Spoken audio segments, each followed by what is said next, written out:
Now let's begin. The knife hovered over the cake. Vivian's manicured hand trembled, not from sadness, but from barely contained laughter. You made this? Yourself? In your little apartment?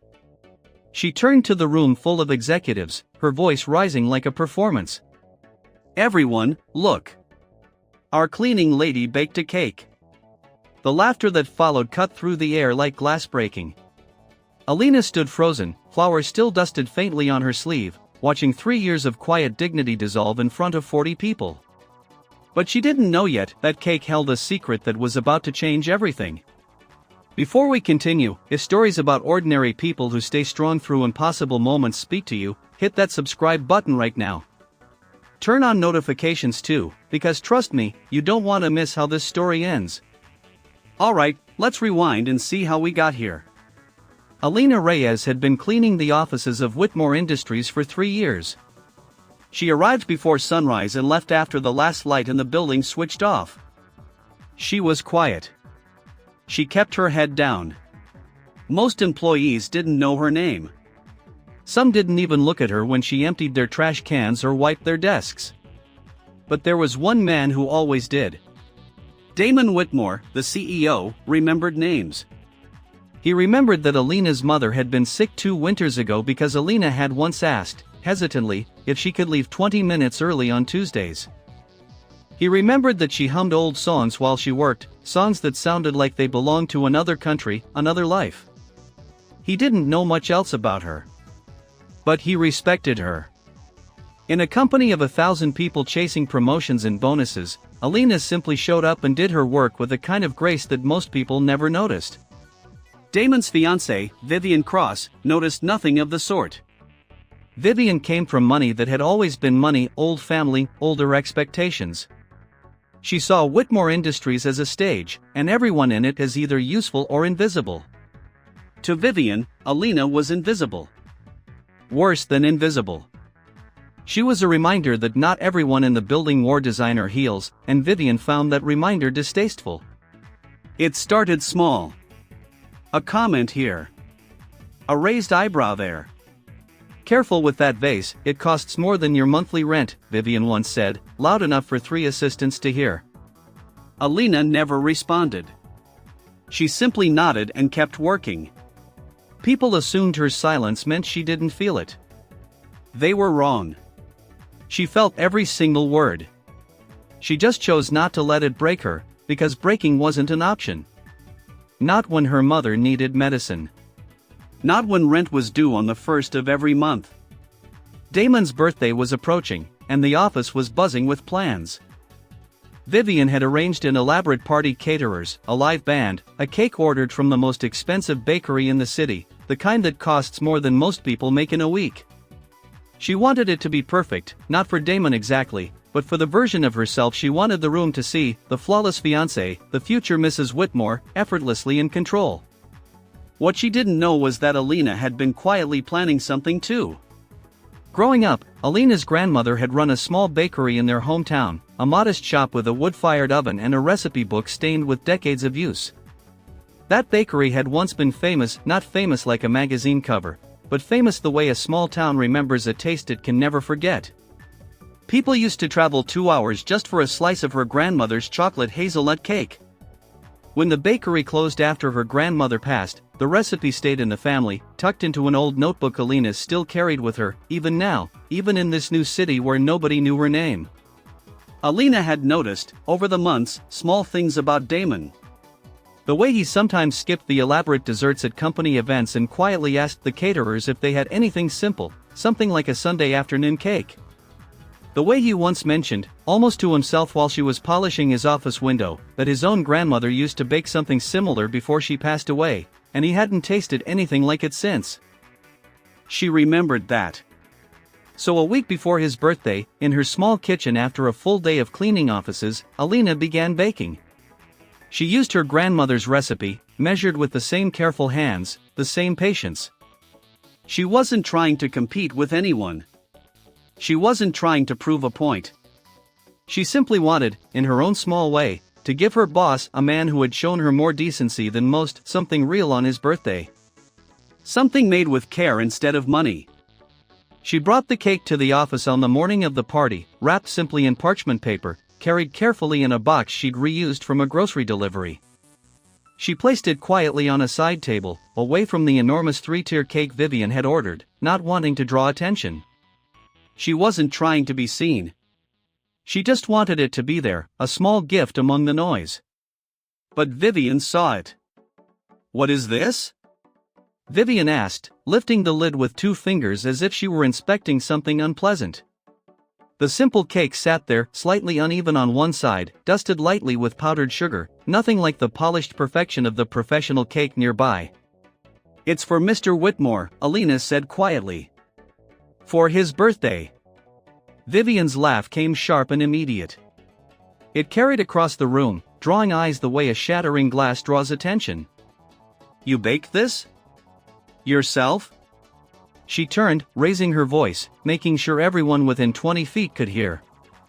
"Everyone, look at this. Our cleaning lady made Damon a birthday cake." The room went from lively chatter to an uncomfortable, tittering silence. A few people laughed nervously, unsure if it was appropriate, but laughing anyway because Vivian was laughing, and Vivian was the kind of person whose mood decided the mood of the room. "It's sweet, really," Vivian continued, her tone dripping with condescension. "Like a child bringing in a craft project. Should we put it on the wall too?" More laughter.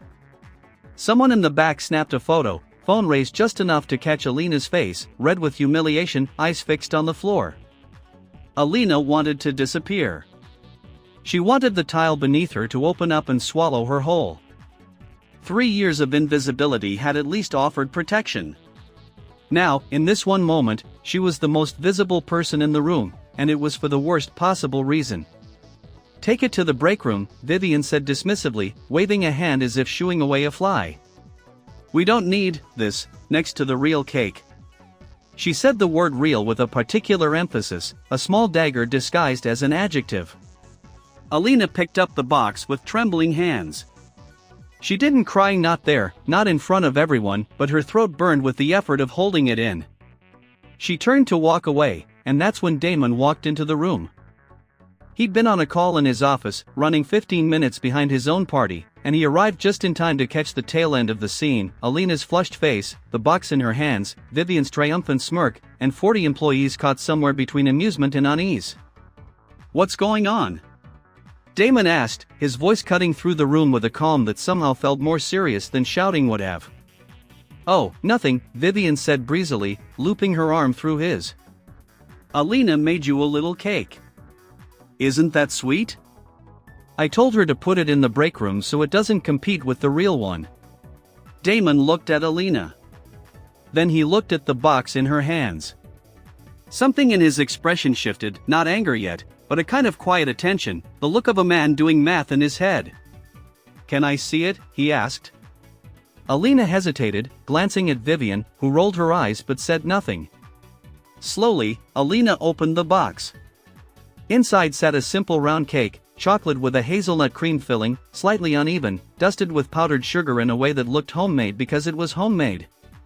Damon leaned in, and for a moment, something crossed his face that no one in the room understood. Recognition. Disbelief. "Where did you learn to make this?" he asked quietly, his voice suddenly unsteady in a way it never was during board meetings or investor calls. "My grandmother," Alina said softly. It was her recipe. She had a small bakery, a long time ago. "What was the bakery called?" Alina blinked, surprised by the specificity of the question. "Reyes Bakery. In Alderbrook." The room had gone completely silent now. Vivian's smile had frozen, uncertain of what was happening but sensing, with the instinct of someone always calculating social position, that the ground beneath her was shifting. Damon set down his phone. His hands, usually so composed, were slightly shaking. "My grandmother used to take me to a bakery when I was a kid," he said, his voice carrying across the silent room. "Every Sunday. A little shop in Alderbrook. She'd order the same cake every single time. Chocolate hazelnut. She said it tasted like something from her childhood, something she couldn't explain, just home. That bakery closed when I was maybe 10. My grandmother talked about that cake until the day she died. I've been trying to find something like it for 20 years. I've hired chefs. I've had bakeries fly in specialists. Nothing ever tasted right. He looked down at the slightly uneven cake in the box, made by hands that had spent the morning scrubbing office floors before coming here. This tastes right, he said. This is it. The silence in the room had a different texture now. Confusion had turned to something closer to awe. Vivian's arm slowly slid off Damon's, as if she suddenly remembered she was still touching him and wasn't sure that was allowed anymore. You mocked her, Damon said, turning to Vivian, his voice quiet but carrying an edge that made several people take an involuntary step back. In front of everyone. For bringing something real. Something that took actual skill, actual heart, actual history, while you ordered a cake from a catalog and called it the real one. Damon, I didn't know Vivian started. You didn't need to know the story to know it was cruel, he cut in. You humiliated someone for showing kindness. That's not about the cake. That was never about the cake. He turned to Alina, and his tone softened completely, the CEO voice replaced by something almost boyish, almost grateful. Thank you, he said. This is the first time in 20 years I've had a slice of that cake. You have no idea what this means to me. Alina, still stunned, managed a small nod, unsure if she was allowed to smile yet. Damon didn't let the moment end there. He asked the events coordinator to remove the towering, flavorless three-tier cake from the center table and replace it with Alina's simple, unassuming one. He cut the first slice himself, in front of everyone, and ate it standing beside Alina rather than beside his fiancée. He asked Alina about her grandmother, about Alderbrook, about the bakery, right there in front of the entire staff, treating her not as the woman who emptied trash cans, but as someone whose family history had quietly outlasted every expensive thing in the room. Word moved through the office the way it always does, fast, and then faster. Within days, everyone knew what had happened. Some employees who had laughed along with Vivian now avoided her eyes in the hallway, embarrassed by how easily they joined in. Vivian, for her part, tried to recover. She sent Alina a stiff, insincere apology by email, more concerned with appearances than sincerity. But it was too late. Damon had seen something in that moment he couldn't unsee, not just Alina's quiet dignity, but Vivian's casual cruelty, dressed up as wit. 2 weeks later, Damon called off the engagement. He didn't make a public statement or a scene. He simply told close colleagues that he'd realized character mattered more than composure, and that a person's true nature always showed itself eventually, usually in how they treated people who couldn't do anything for them. Vivian left the company's social circle quietly, her reputation quietly deflated among the people who had once admired her polish. As for Alina, Damon didn't fire her from cleaning duties out of some dramatic gesture, because he understood that wasn't what she wanted or needed. Instead, he asked her a simple question: would she be interested in starting a small bakery, backed by the company, using her grandmother's recipes? Not as charity, but as a real business, her name on the door, her story on the walls, her cakes reaching people the way they once had in Alderbrook. Alina cried when he asked. Not from humiliation this time, but from something she hadn't let herself feel in years, being truly seen. 6 months later, Reyes & Company opened on the ground floor of Whitmore Industries building, a small bakery with warm lighting and the smell of chocolate and hazelnut drifting into the lobby every morning. Employees who once walked past Alina without a glance now lined up for her cakes before their morning meetings. Damon stopped by every single day, usually for a slice of the same recipe that had once been dismissed as a craft project. Vivian, from what people heard, moved to another city, another social circle, still chasing the image she'd always valued more than substance.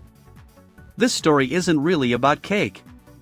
It's about how easily we decide someone's worth based on their job title, their clothes, or their bank account, and how wrong those judgments can be. Alina was never invisible. She was simply unseen by people who never bothered to look closely. Real value doesn't announce itself loudly. Sometimes it's quiet, humble, wrapped in parchment paper, waiting for someone with enough humility to actually taste it. Kindness costs nothing, but cruelty always costs something, even if it takes time to come due. Treat people well, not because of what they can do for you, but because of who you are. If this story moved you, hit that like button, drop a comment telling us what part hit you hardest, and subscribe if you haven't already. There are more stories like this coming, stories about ordinary people whose quiet strength eventually gets the recognition it deserves. See you in the next one.